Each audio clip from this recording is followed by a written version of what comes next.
President Zelensky acknowledged his last attack had put his army under pressure, while 11 are killed during training in Belgorod, Russia. At least 2 people have died after a storm swept across the Greek island of Crete on Saturday. Authorities say several people are still missing. Gabriel Attal, a close ally to President Emmanuel Macron, said continuing blockages at oil refineries are unacceptable. 11 different Russian assaults were repelled on Saturday alone across the front line, as Ukrainian troops continued to fend off attacks. According to Kyiv, forces did not have to retreat. President Zelensky acknowledged that despite holding positions, in some areas the attacks had put his army under pressure. A very severe situation persists in the Donetsk and Luhansk regions. The most difficult is near Bakhmut, like in the previous days. We are still holding our positions. Russia claims to have disrupted Ukrainian electricity supply lines in many parts of the country, but some on the ground say currently the disruption is minimal. And Tehran denies that it has provided drones to help Moscow in the war, despite accusations from Western nations. We are doing our best to shoot down more enemy missiles and drones, to defuse more strike positions of the Russian army. And the day will surely come when our state will be able to wholly fulfill this task.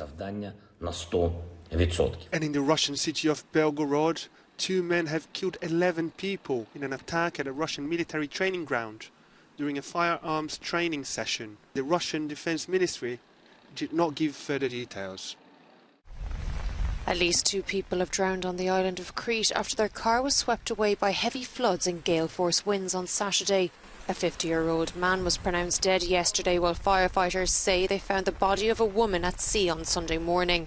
Officials say towns on the north of the Greek island were the worst affected. The mayor of Malavitsi says the scene is tragic, heartbreaking. We have a biblical catastrophe and we mourn. This is the most tragic of all, beyond possessions, the loss of a human being. At the same time, we are searching for another woman. What the governor of Crete says, a biblical disaster with human loss. However, we couldn't have planned for anything more than we already did. In a very short period of time, there was a massive volume of water. At least 10 vehicles floated out to sea off the narrow coast of Ayapeleia. Firefighters say they rescued a woman trapped inside her vehicle before it was swept away by the waves. But authorities say they are investigating more reports of missing people. A prison notorious for keeping political prisoners and anti-government activists was engulfed by a huge fire in the Iranian capital, Tehran. State-run media reported there were clashes between prisoners and prison personnel. An Iranian official said prisoners set fire to a warehouse which caused the blaze.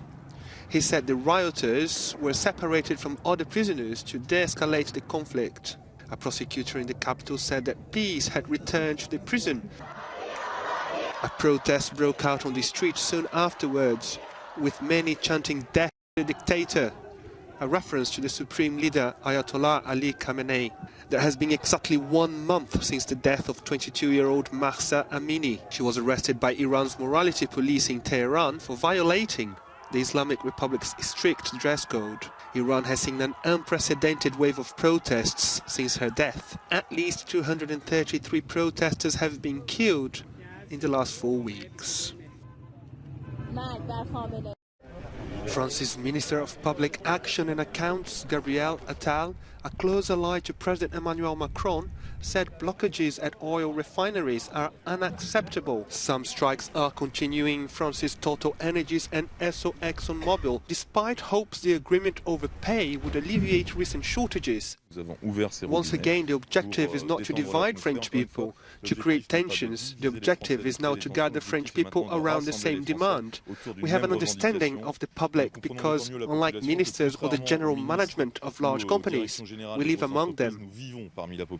The CGT trade union rejected a wage increase. The union says it's holding out for a 10% increase in light of soaring inflation and windfall profits for energy companies. Two ExxonMobil refineries said that it would take 2 to 3 weeks to return to a normal operating situation. When I work a 7-day week, then I need a full tank for sure every week. If I have a few days off, it can last up to 10 days. Now, I'm doing the bare minimum by car. Recent figures suggest just over a third of the public currently support these strike actions, which comes at an already difficult time due to the energy crisis created by the Russian invasion of Ukraine. Aid organisations and the United Nations are calling for urgent famine relief for East Africa as the people of Kenya, Somalia and Ethiopia confront their worst drought for 40 years.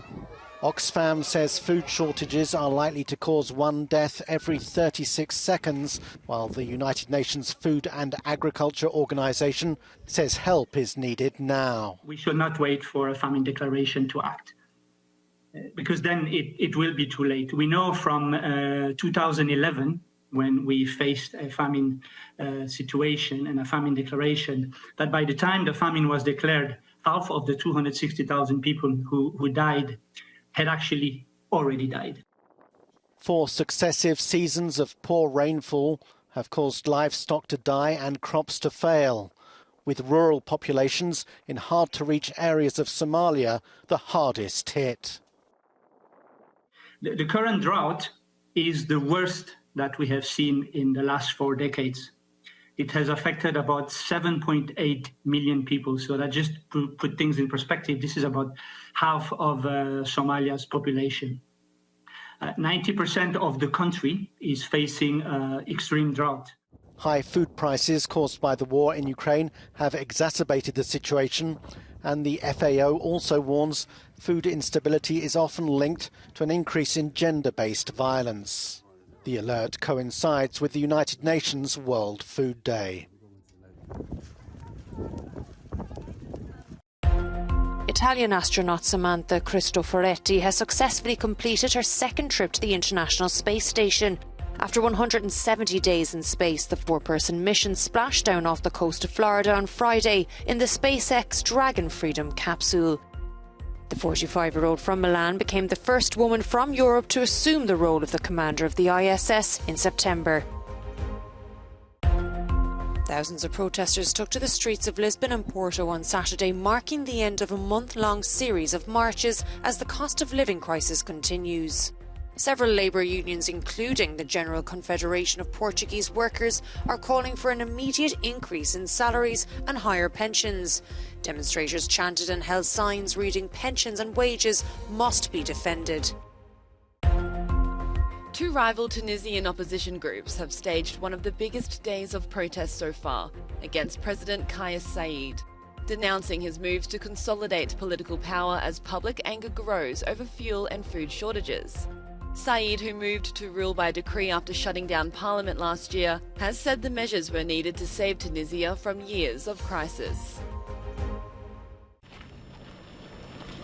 Denmark's Queen Margrethe has opened a new museum at the UNESCO World Heritage Site Stevens Clint, marking a mass extinction event which wiped out more than half of all life on the planet some 65 billion years ago. This film shows what the fire and destruction that covered the Earth with an ash cloud for years would have looked like. This is a global story that has importance for all of us. The mass extinction that killed off life and set the scene for the world we know today. And here we have an exhibition that goes straight to the heart. We have people crying seeing the exhibition. So come here, have reflections about your own life and life today, and feel hope that life is robust and will survive. The interactive museum is built into Stevens Clint, the 15-kilometre-long fossil-rich coastal cliff 1 hour south of Copenhagen. The museum has even moved a big piece of the cliff into the building. It was fantastic, interesting, and I think all people in the world may be interested in what they can see there. Children, grown-up, old people, everyone. It's so exciting. 9 years ago, UNESCO declared Stevens Clint a World Heritage Site. and the municipality has been working ever since to get the right kind of interactive museum up and running.